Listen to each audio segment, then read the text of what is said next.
आप सभी को जय मसीह की। आज के आत्मिक मनन में मैं आप सबका स्वागत करता हूं। आइए इस समय हम आत्मिक मनन में जाए, उससे पहले हम परमेश्वर के वचनों का अध्ययन करें। बाइबल बताती है दानियेल की पुस्तक उसका 6 अध्याय और उसका 16 पद इस तरह से कहता है, तब राजा ने आज्ञा दी और दानियेल लाकर सिंहों की माद में डाल दिया गया। उस समय राजा ने दानियेल से कहा, तेरा परमेश्वर जिसकी तू नित्य उपासना करता है वही तुझे बचाए। तब एक पत्थर लाकर उस गड्ढे के मुंह पर रखा गया और राजा ने उस पर अपनी अंगूठी से और अपने प्रधानों की अंगूठियों से मोहर लगा दी कि दानियेल के विषय में कुछ बदलने ना पाए। तब राजा अपने महल में चला गया और उस रात को बिना भोजन पड़ा रहा और उसके पास सुख विलाप की कोई वस्तु नहीं पहुंचाई गई और उसे नींद भी नहीं आई। भोर को पो फटते ही राजा उठा और सिंहों की गड्ढे की ओर फुर्ती से चला गया।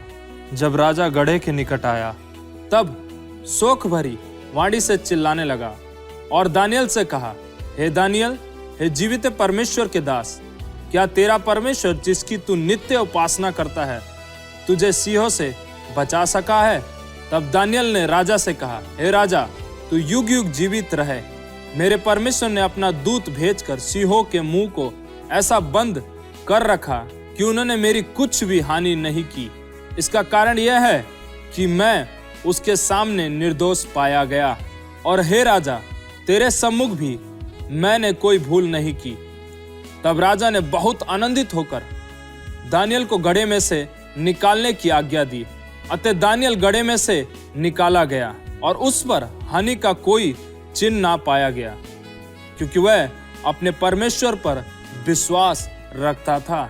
मेरे प्रियो, बाइबल बताती है दानियेल वो व्यक्ति था जो अपने परमेश्वर पर भरोसा रखता था और उसे सिंह की माद में डाल दिया गया। और बाइबल बताती है जो शेर थे उसने उसकी कोई भी हानि नहीं की। क्यों? क्योंकि आश्चर्य कर्म करने वाला परमेश्वर उसके साथ था। बाइबल साफ कहती है कि राजा रात भर सो नहीं पाया, बेचैन था, क्योंकि राजा दानियेल को प्यार करता था। और बाइबल बताती है जब वो सुबह जैसे हुई तुरंत वो गड्ढे की ओर भाग के गया और दानियेल से पूछा और दानियेल ने साफ कहा, मेरा परमेश्वर मेरी रक्षा किया। मेरे प्रियो, आज के दिन इस आत्मिक मनन में आप जिस भी हृदय से हैं चिंता मत कीजिए। परमेश्वर हर चीजों को जानता है और वो हर चीजों को पूरा करेगा और आपकी रक्षा भी वही करेगा। आइए आज के आत्मिक मनन में जाने से पहले हम प्रार्थना करें। ऐ आसमानी बाप, इस समय तेरी हजूरी में आते हैं नम्रता और दीनता के साथ। पवित्र परमेश्वर, जब हम तेरी आराधना करते हैं और तेरे वचनों को अध्ययन करते हैं, होने दे ये वचन हमारे जीवन में आशीष का कारण होने पाए। पिता, हर चीज तेरे हाथों में सौंपते हैं। प्रार्थना यीशु आपकी मुबारक और मीठे नाम से मांगते हैं। सबने कहा आमीन आमीन। आइए हम आराधना दल के साथ मिलकर प्रभु की आराधना करें। धन्यवाद पास्टर अखिल। आइए मिलकर उसकी आराधना करेंगे, ताली बजाते हुए उसकी आराधना करेंगे। प्रशंसा हमारे यीशु की, आदर और महिमा हमारे यीशु की। बोलो, स्तुति प्रशंसा हमारे यीशु की, आदर और महिमा हमारे यीशु की। आओ मिलकर गाएं हम हालेलुया, आओ मिलकर गाएं हम हालेलुया। स्तुति प्रशंसा हमारे यीशु की, आदर और महिमा हमारे यीशु की। बोलो, स्तुति प्रशंसा हमारे यीशु की, आदर और महिमा हमारे यीशु की। आओ मिलकर गाएं हम हालेलुया, आओ मिलकर गाएं हम। राजाओं का राजा यीशु राजा है, प्रभुओं का प्रभु यीशु प्रभु है। राजाओं का राजा यीशु राजा है, प्रभुओं का प्रभु यीशु प्रभु है। सारे जगत से वो प्यार करता है, आनंद जीवन वो हमको देता है। सारे जगत से वो प्यार करता है, आनंद जीवन वो हमको देता है। आओ मिलकर गाएं हम हालेलुया, आओ मिलकर गाएं हम हालेलुया। बादलों में यीशु आने वाला है, विश्वासियों को ले जाने वाला है। बादलों में यीशु आने वाला है, विश्वासियों को ले जाने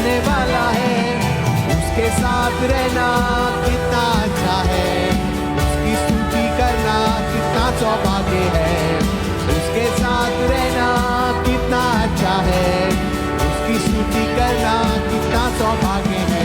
आओ मिलकर गाए हम हालेलुया, आओ मिलकर गाए हम हालेलुया। स्तुति प्रशंसा हमारे यीशु की, आदर और महिमा हमारे यीशु की, स्तुति प्रशंसा हमारे यीशु की, आदर और महिमा हमारे यीशु की। आओ मिलकर गाए हम हालेलुया, आओ मिलकर गाए। आइए ताली बजा के उसका धन्यवाद करेंगे।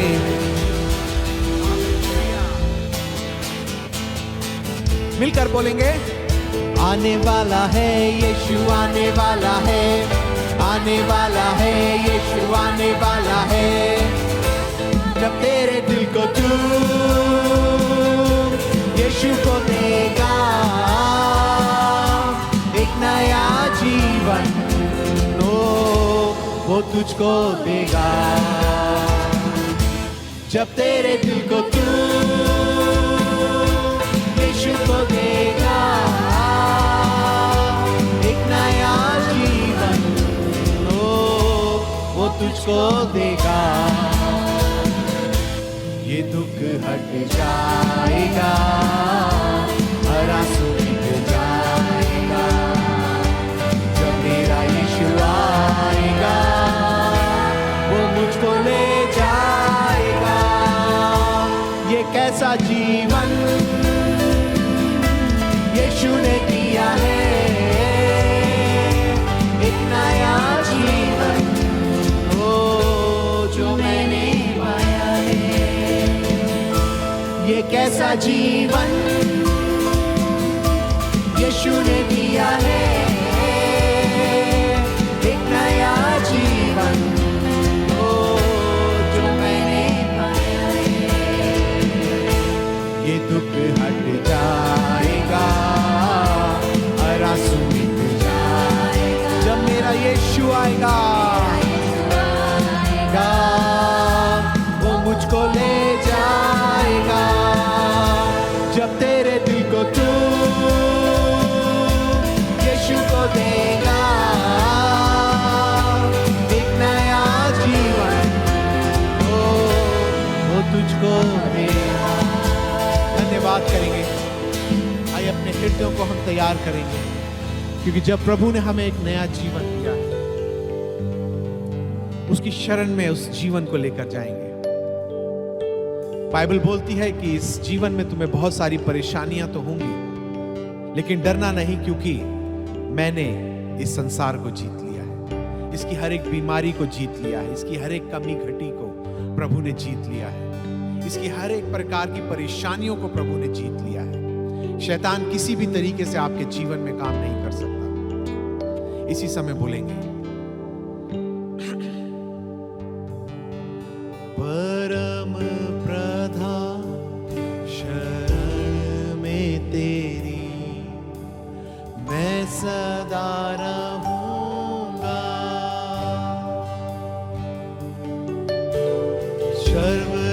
सर्वशक्तिमान छाया में तेरी मैं बना रहूंगा। ऐ मेरे खुदा,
यीशुआ यीशुआ मैं ना डरूंगा मैं ना डरूंगा ना घबराऊंगा यहोवा नीसी भरोसा है मेरा हो मैं ना डरूंगा ना घबराऊंगा यहोवा नीसी भरोसा है यस मेरे प्रियो, ये अच्छा समय है,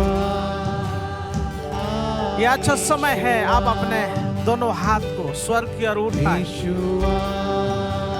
और वो प्रभु को पुकारे,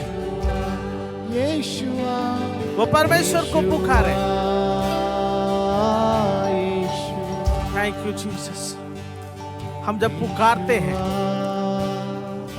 परमेश्वर की वादा है वो हमारे पास आते हैं। हम जब पुकारते हैं मेरे प्रिय, हमारे प्रार्थना को सुनते हैं, हमको दूर से पहचानते हैं, हमारे नाम लेकर पुकारते हैं। जब हम आते हैं, जब हम यीशु को पुकारते हैं मेरे प्रिय, वो हमारे और करीब आते हैं। आप आराधना में चुप ना रहे, आप परमेश्वर की उपस्थिति में बैठे हैं, आप परमेश्वर की उपस्थिति में हैं मेरे प्रियो। आप अपने पूरे मन से परमेश्वर की आराधना करें। यस हालेलुया, ओ यस हालेलुया।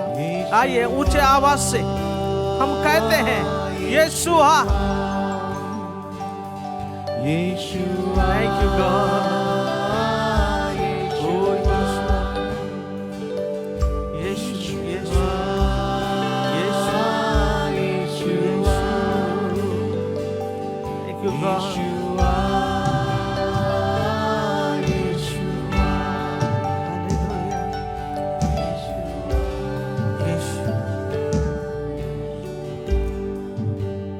जब हम यीशु के पास आते हैं,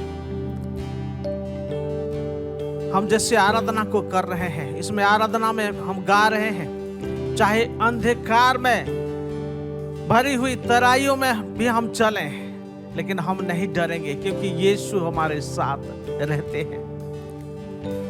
यीशु आपके साथ है मेरे प्रियो। आपके पास बहुत सारे ऐसे परेशानी हो सकती है, बहुत सारे ऐसे मुसीबत की समय हो सकता है, लेकिन जब यीशु आपके साथ है, आपको डरने की कोई जरूरत नहीं है। इसीलिए हम वो यीशु को बुला रहे हैं, हम ये कह रहे हैं कि यीशु हाँ, क्योंकि हम कई बार ये मुसीबत के वजह से, ये परेशानी के वजह से, ये सब चिंताओं के वजह से हम परमेश्वर की उपस्थिति से हम दूर हो जाते हैं, हम खुद दूर हो जाते हैं और हम कहते हैं कि यीशु मेरे से दूर हो गया। लेकिन अभी हम जैसे पुकार रहे हैं, वो यीशु हमारे पास है, आपके पास है मेरे प्रियो, और वो आपके पास से आपके प्रार्थना को सुन रहे हैं। आप जब आराधना को कर रहे हैं, हमारे आराधना को स्वीकार कर रहे हैं। Thank you Jesus. धन्यवाद हो यीशु, धन्यवाद हो यीशु। हालेलुया प्रभु, तेरी स्तुति करते हैं प्रभु, महिमा करते हैं परमेश्वर पिता। प्रभु हम धन्यवाद करते हैं, हमारे इस आराधना को स्वीकार किया है प्रभु। सच में परमेश्वर, तू जीवित परमेश्वर प्रभु, हमारे प्रार्थना को सुनते हैं। जब हम पुकारते हैं प्रभु, आपकी आंखें हमारे लिए खुली है और आप हमको देख रहे हैं परमेश्वर पिता। परमेश्वर पिता, जब आगे के समय प्रभु हम इस सभा में हम जाते हैं परमेश्वर, अगुवाई कर पवित्र आत्मा। परमेश्वर धन्यवाद करते हैं, आपने हमारे आराधना को स्वीकार किया है। धन्यवाद के साथ सारा आदर महिमा हम आपको देते हैं। प्रार्थना हम सब मिलके यीशु मसीह के नाम में मांगते हैं, आमीन आमीन। मैं आशा करता हूं कि आप आराधना का आनंद उठाए, और इस समय हम सूचनाओं की ओर जाएंगे। पास्टर अखिल आएंगे और वो सूचनाओं को देंगे। ये समय सूचनाओं का है। इस सप्ताह के लिए सूचना इस प्रकार से है, कृपया ध्यान पूर्वक सुने। फरीदाबाद के अलग अलग स्थानों में हिंदी आराधना सभा होती है, जैसे कि धीरज नगर की आराधना सभा सुबह 9 बजे धीरज नगर क्षेत्र में होती है। सूरजकुंड की आराधना सभा सुबह 10 बजे सूरजकुंड क्षेत्र में होती है। रामनगर की आराधना सभा सुबह 8 बजे और 9:30 बजे रामनगर क्षेत्र में होती है। भरत कॉलोनी की आराधना सभा सुबह 9 बजे भरत कॉलोनी क्षेत्र में होती है। 21C 21D की आराधना सभा सुबह 9 बजे 21D क्षेत्र में होती है। ध्यान नगर की आराधना सभा सुबह 8 बजे सूरजकुंड क्षेत्र में होती है। नीमका की आराधना सभा सुबह 9 बजे नीमका क्षेत्र में होती है। गदाखोर की आराधना सभा शाम 5:30 बजे गदाखोर क्षेत्र में होती है। अंग्रेजी की आराधना सभा सुबह 10 बजे 21 क्षेत्र में होती है। यदि आप इन क्षेत्रों के आसपास रहते हैं तो मैं आप सबसे अनुरोध करूंगा, किसी भी एक आराधना सभा में जरूर सहभागी हो, ताकि हम मिलकर प्रभु की आराधना करें। हर रविवार को सुबह 11 बजे आत्मिक विचार YouTube के द्वारा ऑनलाइन प्रस्तुत किया जाता है। मैं आप सबसे अनुरोध करूंगा कि इस आत्मिक विचार में जुड़े, ताकि हम सब मिलकर प्रभु के बारे में सीखने पाए और उसमें बढ़ने पाए। हर शुक्रवार को परमेश्वर से मुलाकात की सभा शाम 6:30 बजे मुख्य कलीसिया भवन में होती है। मैं आप सबसे अनुरोध करूंगा कि आप जरूर इस सभा के लिए हमारे साथ सहभागी हो। यदि किसी कारणवश आप कलीसिया भवन में नहीं आ पाते हैं तो आप ऑनलाइन के माध्यम से जुड़ सकते हैं, जैसे कि जूम, फेसबुक और यूट्यूब के द्वारा। इस साल हम पारिवारिक रूप से बाइबल अध्ययन कर रहे हैं। मैं आशा करता हूं कि आपके पासवान द्वारा आपको बाइबल अध्याय भेज दिया जाता होगा। कृपया करके इस बाइबल अध्ययनों का मनन करें, ताकि हम परमेश्वर में बढ़ने पाए। हर रोज पासवान और प्रार्थना का दल आप सब के लिए मिलकर प्रार्थना करते हैं। यदि आप में से किसी के पास भी कोई प्रार्थना निवेदन या गवाही है तो आप दिए गए नंबर पर हमारे साथ व्हाट्सएप और SMS कर सकते हैं, या अपने पासवानों को भी दे सकते हैं। आज के लिए इतना ही। अधिक जानकारी के लिए अपने क्षेत्रीय पासवानों से संपर्क करें। धन्यवाद पास्टर अखिल, अपने अच्छे तरीके से इस सप्ताह की सूचनाओं को बताने के लिए। और मैं आशा करता हूं कि इस सूचनाओं को अच्छे से सुने होंगे। और इस समय फिर से हम सुनेंगे किस प्रकार और क्यों हम भेंट और दशमांश को देना चाहिए। फिर से पास्टर अखिल आएंगे और हमको बताएंगे। आइए, समय रहेगा परमेश्वर के राज्य के लिए बोने का। मेरे साथ निकालेंगे पहला इतिहास की पुस्तक, उसका 29 अध्याय और उसका 9 पद। इस तरह से कहता है, तब प्रजा के लोग आनंदित हुए, क्योंकि हाकिमों ने प्रसन्न होकर खरे मन और अपनी अपनी इच्छा से यहोवा के लिए भेंट दी थी। मेरे पे बाइबल बताती है कि वहां जितने लोग थे अपनी अपनी इच्छाओं से परमेश्वर के राज्य के लिए बोए। आइए आज के दिन हम अपने मन को यह चिताए, अपने मन को यह सिखाए कि हम जो परमेश्वर के लिए बोएंगे वैसा हम अपने जीवनों में देखने पाएंगे। और वहां के लोग, हर लोग जितने वहां खड़े थे, सबने अपनी इच्छाओं से, किसी राजा ने या लोगों ने उन्हें नहीं दबाव डाला, पर अपनी मन से, अपने खरे मन से प्रभु के लिए उन्होंने बोया। आज के दिन हम प्रभु के लिए अपने हृदय से बोए, ताकि परमेश्वर हमें उसका दुगना आशीष दे। आइए हम सब मिलकर प्रार्थना करें। खुदावन आसमानी बाप, इस समय तेरी हजूरी में आते नम्रता और दीनता के साथ पवित्र परमेश्वर होने देना। जब तेरे राज्य के लिए हम बोते हैं, परमेश्वर होने दे, हमारे हृदय को तू खोल और सही से देने पाए। पिता, हर चीज तेरे हाथों में सौंपते हैं। प्रार्थना यीशु आपकी मुबारक और मीठे नाम से मांगते हैं, आमीन आमीन। कृपया ध्यान दें, आप अपने भेंट और दशवांश को ऑनलाइन के माध्यम से दे सकते हैं, जैसे कि फोन पे, गूगल पे, अमेजोन पे, पेटीएम, पेजैप और QR कोड को स्कैन करके और बैंक ट्रांसफर के माध्यम से भी आप अपने भेंट और दशवांश को भेज सकते हैं। धन्यवाद पास्टर अखिल, आपने अच्छे तरीके से हमको सिखाया कि किस प्रकार और क्यों हम परमेश्वर के राज्य में बोएंगे और कैसे भेंट और दशमांश को देने के जरिए हम परमेश्वर की आराधना करेंगे। इस समय हम परमेश्वर के वचन को अध्ययन करेंगे। पास्टर आदित्य आएंगे और हमको सिखाएंगे। जय मसीह की। ये समय है परमेश्वर के वचन को मनन करने का। आइए हम निकालें परमेश्वर के वचन में से। आप सब लोग बाइबल को ले लें और अपने स्थानों में बैठ जाएं और कुछ समय हम परमेश्वर के वचन को मनन करेंगे। मेरे साथ निकालिए गलातियों का किताब 5वां अध्याय, उसका पहला पद मैं आपके लिए पढ़ना चाहूंगा। मसीह ने स्वतंत्रता के लिए हमें स्वतंत्र किया है, अतः इसी में स्थिर रहो और दासत्व के जुए में फिर से ना जुटो। आइए हम प्रार्थना करें। खुदावंद यीशु मसीह, हम आपका धन्यवाद करते हैं प्रभु, जैसे हम आज मनन कर रहे हैं प्रभु आपके वचन को। प्रभु हमारे बुद्धि ज्ञान को खोल प्रभु, आपके वचन हमारे हृदय में, हमारे मन में कार्य करने पाए और प्रभु हम सब फलवंत होने पाए आपके वचन के द्वारा। प्रभु जितने लोग सुन रहे प्रभु, हमारे मुख को छिपा और उनसे बोल और बातचीत कर। धन्यवाद करते, प्रार्थना यीशु के नाम से मांगते हैं, आमीन। मेरे प्रियो, बाइबल बताती है मसीह ने स्वतंत्रता के लिए हमें स्वतंत्र किया। जब हम स्वतंत्रता की बात करते हैं तो सबसे पहले हमारे जहन में आता है कि कहीं ना कहीं कोई ना कोई गुलाम था जिसको स्वतंत्र होने की आवश्यकता थी। उन व्यक्ति को स्वतंत्र होने की आवश्यकता नहीं है जो गुलाम में नहीं है, लेकिन जो गुलाम में है उसको स्वतंत्र होने की आवश्यकता है।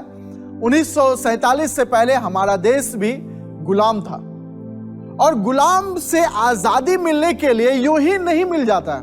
इसके लिए बहुत सारे सैक्रिफाइस करने पड़ते हैं, बलिदान करना पड़ता है। आप जानते हैं हमारे देश को आजाद करने के लिए कई ऐसे लोग बलिदान हुए, अपने जीवन को सैक्रिफाइस किए, अपने घर को सैक्रिफाइस किए, उसके बाद जाकर ये बेनिफिट, स्वतंत्रता की बेनिफिट हमें मिली। लेकिन आज जो हम बात करेंगे, आज जो हम जो आज विचार को मनन करेंगे वो ये है कि मसीह ने हमें किससे स्वतंत्र किया और मसीह ने हमें स्वतंत्रता किया है तो किस लिए किया है। और बाइबल बताती है मसीह ने स्वतंत्रता के लिए हमें स्वतंत्र किया। इसका मतलब आजाद रहने के लिए प्रभु यीशु मसीह ने हमें स्वतंत्र किया। किन चीजों से प्रभु यीशु मसीह हमें आजाद किए, किस चीजों से प्रभु यीशु मसीह हमें स्वतंत्र किए हैं। जैसे बाइबल बताती है मसीह ने स्वतंत्रता के लिए हमें स्वतंत्र किया है, अतः इसी में स्थिर रहो। मतलब अपने जीवन को इसी में स्थिर रखो कि हम स्वतंत्र हैं। और बाइबल बताती है और दासत्व के जुए में फिर से ना जुटो। मेरे प्रियो, ये क्या दासत्व था? ये किस चीजों का गुलाम थे जिससे मसीह को स्वतंत्रता देना पड़ा? हम किस चीजों में बंधे हुए थे, किसके दास थे, किसके गुलाम थे? आज हम आजाद देश में रहते हैं, लेकिन फिर भी मसीह का वचन कहता है, परमेश्वर का वचन कहता है कि हम गुलाम से हमें आजादी मिला। किस चीजों से प्रभु यीशु मसीह हमें आजादी दिया? बाइबल बताती है पाप से परमेश्वर हमें आजादी किया। अगर पाप हमारे जीवन में है, इसका मतलब है कि आज भी हम एक गुलाम के जीवन में हैं। अगर हमारे अंदर बुरे विचार है तो इसका मतलब है हम अपने विचार का गुलाम है। अगर हम एक शारीरिक व्यक्ति है और शारीरिक रीति से अपने जीवन को बिता रहे और आध्यात्मिक नहीं बन पा रहे, इसका मतलब हम शरीर के गुलाम हैं। अगर हमारे विचार पवित्र नहीं है, इसका मतलब है हम अपने विचार में गुलाम हैं। अगर नशा करने वाले हैं तो नशा का गुलाम है। सिगरेट, बीड़ी, तंबाकू, नशा ऐसी चीजें का सेवन कर रहे एक विश्वासी होने के नाते, प्रभु के लोग होने के नाते, तो इसका मतलब है हम इन चीजों का गुलाम है, उन पाप का गुलाम है। और प्रभु ने कहा है कि मसीह ने स्वतंत्रता के लिए तुम्हें स्वतंत्र किया। इन सब चीजों से प्रभु यीशु मसीह हमें आजाद किए। मेरे प्रियो, गलातियों का किताब उसका 5वां अध्याय और 13 पद इस प्रकार कहता है, हे भाइयों, तुम स्वतंत्र होने के लिए बुलाए गए हो, परंतु ऐसा ना हो कि स्वतंत्रता शारीरिक कामों के लिए अवसर बने, वरन प्रेम से एक दूसरे के दास बनो। बाइबल बताती है प्रभु यीशु मसीह हमें इसलिए बुलाया है ताकि हम स्वतंत्र हो जाए।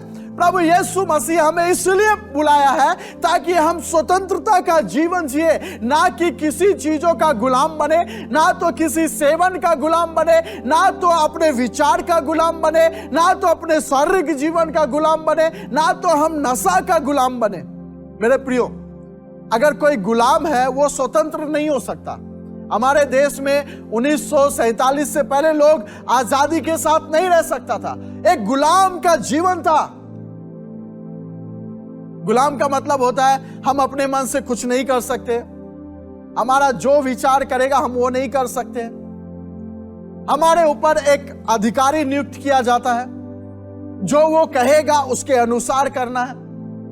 कई बार हम मसीह में आने के बावजूद हम गुलामी का जीवन जी रहे हैं। इसलिए प्रभु यीशु मसीह ने कहा कि अब दासत्व के जुए में ना जूतो, मतलब गुलामी का जीवन ना जियो, क्योंकि प्रभु यीशु मसीह आपके लिए मेरे लिए बलिदान हो चुका है। प्रभु यीशु मसीह आपके लिए मेरे लिए कुर्बान हो चुका है। वो आपको हमको अब हमारे पापों से स्वतंत्र कर चुका है, हमारे बुरे विचार से स्वतंत्र कर चुका है, हमारे बुरे कार्य से हमें स्वतंत्र कर चुका है। अब हमें दासत्व की जीवन नहीं, हमें गुलामी की जीवन नहीं, पाप भरा जीवन नहीं, लेकिन बाइबल बताती है आजादी का जीवन जीना है। बाइबल बताती है स्वतंत्रता का जीवन जीना है। बाइबल बताती है हमें इसलिए बुलाया गया है ताकि हम स्वतंत्र रहे। पहला पत्रस उसका 2 अध्याय 16 पद इस प्रकार कहता है, अपने आप को स्वतंत्र जानो और अपनी इस स्वतंत्रता को बुराई के लिए आर ना बनाओ, परंतु अपने आप को परमेश्वर का दास समझकर चलो। बाइबल बताती है अपने आप को स्वतंत्र जानो। अपने विचार में यह डालिए कि प्रभु यीशु मसीह आपको हमको स्वतंत्र किया है। अपने विचार को हर दिन बोले कि हम स्वतंत्र हैं, हम तुम्हारे गुलाम नहीं हैं। अपने शरीर को बोलिए, शारीरिक क्रियाओं को दूर कीजिए और शरीर को कीजिए हम स्वतंत्र हैं। प्रभु यीशु मसीह हमें स्वतंत्रता दिया है। मेरे प्रियो, अगर आज भी आप अपने विचार के गुलाम हैं तो आप नहीं कह सकते आप स्वतंत्रता है। अगर आज भी आप छोटी छोटी चीजों के लिए गाली देने का गुलाम है, झगड़े करने का गुलाम है, ईर्ष्या करने से गुलाम बन जाएंगे। मेरे प्रियो, अगर ऐसी पाप ऐसी चीजें हमारे जीवन में है तो आज हम गुलाम का जीवन जी रहे हैं। लेकिन बाइबल बताती है अपने आप को स्वतंत्र जानो, क्योंकि मसीह ने स्वतंत्रता के लिए हमें स्वतंत्र किया है। हमें इसलिए बुलाया ताकि हम स्वतंत्र जीवन जिए। हम किसी का गुलाम नहीं है, ना तो प्रभु यीशु मसीह आपको हमको गुलाम होने के लिए बुलाया, लेकिन बाइबल बताती है वो स्वतंत्रता के लिए स्वतंत्र किया है। अपने आप को स्वतंत्र जाने, क्योंकि बाइबल बताती है यीशु मसीह हर पापों के लिए बलिदान हो चुका है। वो हर चीजों के लिए बलिदान हो चुका है। हमारे गुलामी के लिए उन्होंने हमें आजादी दिया, अपने आप को कुर्बान कर कर, अपने आप को बलिदान कर कर हमें आजादी दिया है। इसलिए पहला कुरिन्थियों उसका 6 अध्याय और 20 पद इस प्रकार कहता है, क्योंकि दाम देकर मोल लिए गए हो, इसलिए अपने देह के द्वारा परमेश्वर को महिमा दो।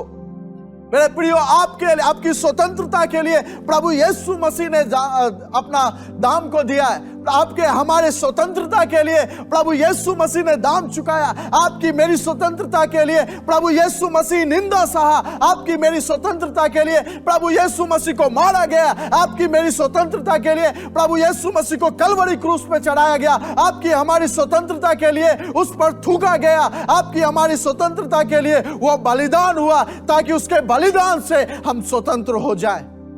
मेरे प्रियो, प्रभु यीशु मसीह आपको हमको स्वतंत्र किया है अपने लहू बहाने से, और उसके कोड़े खाने से हम स्वतंत्र हुए हैं। इसलिए अपने आप को दास ना समझे, पाप का गुलाम ना बनाए, शैतान के चालों में ना फंसे।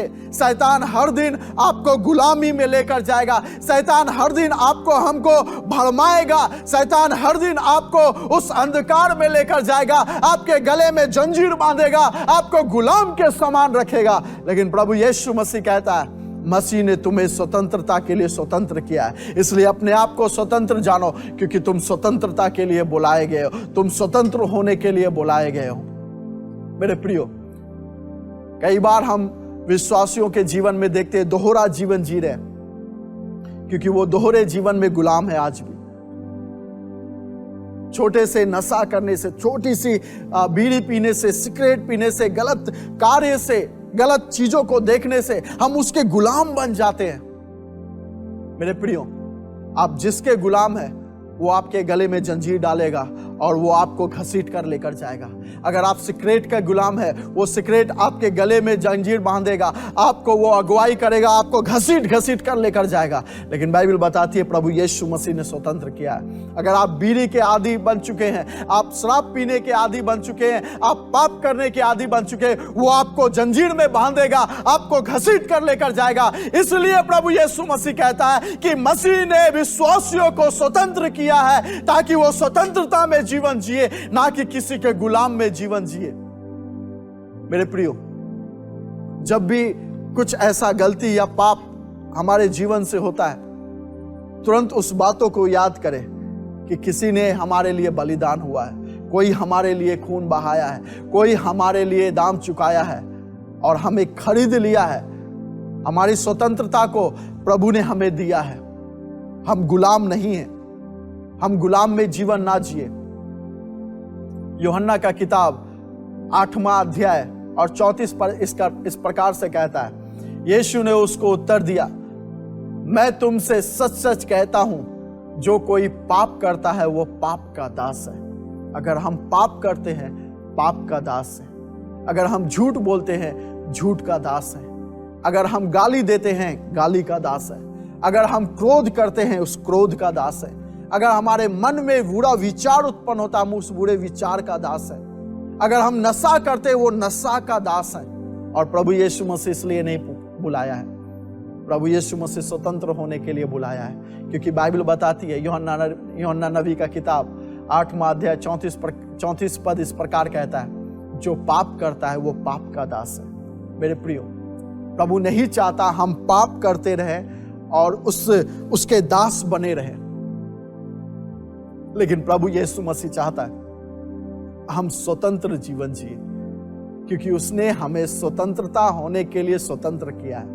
अपने आप को स्वतंत्र जाने, किसी भी चीजों का गुलाम ना बने, किसी भी बातों का गुलाम ना बने, किसी भी विचारों का गुलाम ना बने, किसी भी सेवन का गुलाम ना बने, क्योंकि जिसका भी गुलाम बनेंगे वो जंजीर डालेगा हमारे गले में और हमें घसीट कर लेकर जाएगा।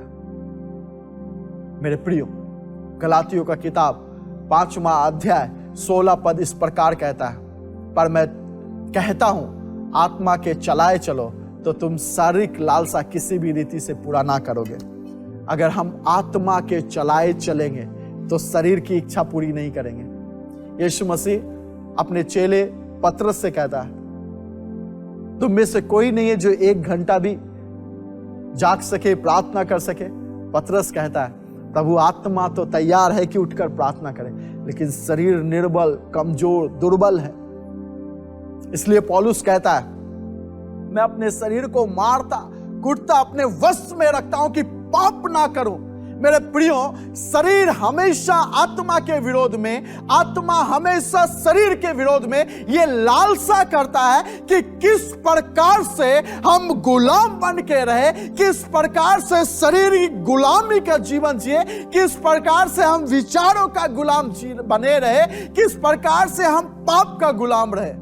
लेकिन बाइबल बताती है, अगर हम शरीर के चलाए चलेंगे हम नाश होंगे, लेकिन हम आत्मा के चलाए चलेंगे हम अनंत जीवन को पाएंगे। इसलिए एक आध्यात्मिक व्यक्ति होने के नाते, इसलिए परमेश्वर के दास होने के नाते, इसलिए परमेश्वर के लोग होने के नाते शारीरिक रीति से ना चले, लेकिन एक आत्मिक रीति से चले, आध्यात्मिक रीति से चले, क्योंकि प्रभु यीशु मसीह हमें स्वतंत्रता के लिए स्वतंत्र किया है और अपने आप को स्वतंत्र जाने। मेरे प्रियो, एक बात हमेशा याद रखिए, जो आत्मा चाहेगा वो शरीर कभी सहायता नहीं करेगी आपको। आत्मा चाहेगी सुबह 5 बजे उठकर प्रार्थना करने के लिए, शरीर कमजोर, निर्बल और नींद से भर जाएगा। लेकिन आप अगर आत्मिक व्यक्ति हैं, शारीरिक क्रियाओं को मारेंगे और आत्मिक रीति आत्मा में चलेंगे, आत्मा के अनुसार चलेंगे, प्रार्थना करेंगे। मेरे प्रियो, उन छोटी छोटी पापों को अपने से दूर करें, शारीरिक लालसाओं को, पाप को, गुलामी के जीवन को अपने से दूर करें, क्योंकि श्रेष्ठ गीत का किताब 2 अध्याय और 5वां पद इस प्रकार कहता है, जो छोटी लोमड़ी दाख की बाड़ी को बिगाड़ती है उन्हें पकड़ ले, क्योंकि हमारी दाग की बारी में फूल लगे। मुझे नहीं पता वो छोटी सी लोमड़ी कौन है जो आपको गुलाम बना रही है। अगर आपके जीवन में वो लोमड़ी है, आज ही उसे पकड़ ले, क्योंकि बाइबल बताती है, बाइबल इस प्रकार से बताती है, उन्हें पकड़ लो ताकि वो गुलाम ना बना सके, दाग की बारी को नष्ट ना कर सके। मेरे प्रियो, मैं आज आपको उत्साहित करता हूं, उन छोटी लोमड़ियों को अपने जीवन में ढूंढे। किसी न किसी स्थान में वो है जिसके कारण हम गुलाम बनते जा रहे हैं, जिसके कारण हम गुलाम के जीवन जी रहे हैं, जिसके कारण हमारे जीवन में वो स्वतंत्रता नहीं दिखती है। उस छोटी सी लोमड़ी को पकड़ ले, क्योंकि बाइबल बताती है दाग की बारी लगी हुई है, उसमें फूल लगे हुए हैं। गलातियों 5:9 इस प्रकार से कहता है, थोड़ा सा खमीर सारे गूंदे हुए आटा को खमीर बना देता है। मेरे प्रियो, पुराने समय में जब त्योहार आता था तो प्रभु खमीरी रोटी खाने के लिए मना करता। जानते क्यों? क्योंकि परमेश्वर नहीं चाहता कोई भी मिलावट हो। अगर आपके जीवन में वो खमीर है, आपका जीवन मिलावटी है, हमारा जीवन मिलावटी है, परमेश्वर पसंद नहीं करेगा।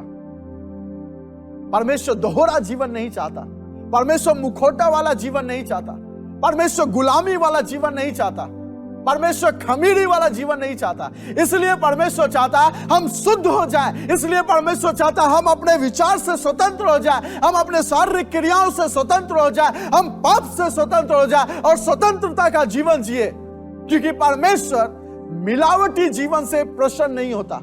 इसलिए परमेश्वर ने कहा थोड़ा सा खमीर सारे गूंदे हुए आटा को खमीर बना देता है। परमेश्वर ये मिलावटी नहीं चाहता। अगर आपके जीवन में, हमारे जीवन में मिलावटी है, परमेश्वर इस जीवन को प्रसन्न नहीं करेगा। परमेश्वर इससे प्रसन्न नहीं होता कि हम मिलावटी, दिखावटी या मुखौटा वाले जीवन को जिए। परमेश्वर चाहता है हम स्वतंत्रता का जीवन जिए। स्वतंत्रता का मतलब ये नहीं कि हम अपने विचार से कुछ भी करें, हम अपने मन से कुछ भी करें, जो मन करेगा वो करेंगे। नहीं, परमेश्वर के वचन में चले और अपने आप को स्वतंत्र जाने।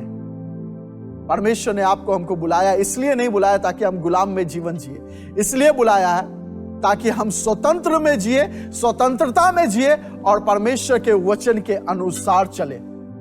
क्योंकि अगर हम स्वतंत्रता में ना चलेंगे तो हम गुलाम हैं, पाप के गुलाम। और बाइबल बताती है परमेश्वर नहीं चाहता हम पाप के गुलाम बने। एक अंतिम वचन में हम आपके साथ पढ़ना चाहते हैं, गलातियों का किताब। यह वचन मुझे बहुत ही प्रभावित करता है। गलातियों का किताब 4 अध्याय उसका 19 पद। हे मेरे बालकों, इस प्रकार लिखा है, हे मेरे बालकों, जब तक तुम में मसीह का रूप ना बन जाए तब तक मैं तुम्हारे लिए जच्चा की सी पीड़ा सहता हूं। बाइबल बताती है जब तक हमारे अंदर मसीह का रूप ना आ जाए, प्रभु यीशु मसीह हमारे लिए जच्चा की सी पीड़ा सहता है। जब तक हमारे जीवन में प्रभु यीशु मसीह ना दिखे, हमारे विचार में प्रभु यीशु मसीह ना आए, हमारा कार्य प्रभु यीशु मसीह के साथ समान ना हो, हमारी दृष्टि प्रभु यीशु मसीह के समान ना हो, हमारे बोली प्रभु यीशु मसीह के समान ना हो, हमारे कार्य प्रभु यीशु मसीह के समान ना हो, तब तक प्रभु यीशु मसीह हमारे लिए एक जच्चा की सी पीड़ा सहते हैं। जच्चा की पीड़ा को आप समझ पाते हैं। जब एक महिला बच्चे को जन्म देती है, उस किस प्रकार से वो दर्द को सहते हैं। वो दर्द सहना आसान नहीं है। कोई पुरुष वो दर्द को नहीं सह पाएगा जो दर्द महिला सह पाती है बच्चे जन्म देने के समय। मैं एक समय एक वीडियो देख रहा था जिसमें एक व्यक्ति ने यह चाहा कि किस प्रकार से महिला कितना दर्द को सहती है। वो बहुत सारे मशीन लगा के वो दर्द उतना सहने के लिए उन्होंने सोचा, 5 सेकंड भी नहीं रहे उसकी मृत्यु हो गई। इतना दर्द, वही दर्द प्रभु यीशु मसीह आपके लिए, हमारे लिए सहता है, क्योंकि उनको पता है आज तक, अभी तक हमारा स्वभाव प्रभु यीशु मसीह के समान नहीं हुआ है। मसीह का रूप हमारे अंदर अभी तक नहीं आया, मसीह का गुण हमारे अंदर अभी तक नहीं आया, और जब तक नहीं होगा तब तक यीशु मसीह ये दर्द को सहते रहेंगे। मेरे प्रियो, प्रभु चाहता है हमारा रूप प्रभु यीशु मसीह के समान हो जाए, हमारे बोली प्रभु यीशु मसीह के समान हो जाए, हमारा गुण प्रभु यीशु मसीह के समान हो जाए, हमारा चाल चलन प्रभु यीशु मसीह के समान हो जाए, हमारे कार्य प्रभु यीशु मसीह के समान हो जाए। और जब ये हो जाएगा हम ऑटोमेटिक स्वतंत्रता में आ जाएंगे, किसी के गुलाम ना बनेंगे। मेरे प्रियो, आज इस बात को याद रखिए, प्रभु यीशु मसीह ने हमें इसलिए स्वतंत्र किया है ताकि हम स्वतंत्र जीवन जिए, ना कि गुलाम में। मैं धन्यवाद करता हूं कि आप सब लोग हमारे साथ आज परमेश्वर के इस आत्मिक मनन में जुड़े। हम फिर से मिलेंगे अगले रविवार एक नए आत्मिक विचार को लेकर के। आइए हम प्रार्थना करते हैं आप सबके लिए। खुदावंद यीशु मसीह, हम आपका धन्यवाद करते हैं जैसे हमने आज आपके वचन को मनन किया है, क्योंकि प्रभु मसीह ने हमें इसलिए स्वतंत्रता की है, मसीह ने हमें इसलिए स्वतंत्र किया ताकि हम स्वतंत्रता का जीवन जिए। प्रभु, हमने आज आपके वचन को मनन किया, हम धन्यवाद करते प्रभु, हम किसी के गुलाम में ना हैं, लेकिन हमें स्वतंत्र जीवन जीने के लिए सहायता कर। तूने जो स्वतंत्र किया है उस महत्व को समझ सके और किसी भी ऐसे पाप, ऐसे विचार, ऐसे क्रियाओं का हम गुलाम ना बने। हम धन्यवाद करते हैं प्रभु, जितने लोग वचन को सुने उन सबके जीवन में आशीष दे। धन्यवाद के साथ प्रार्थना प्रभु यीशु के नाम से मांगते हैं, आमीन।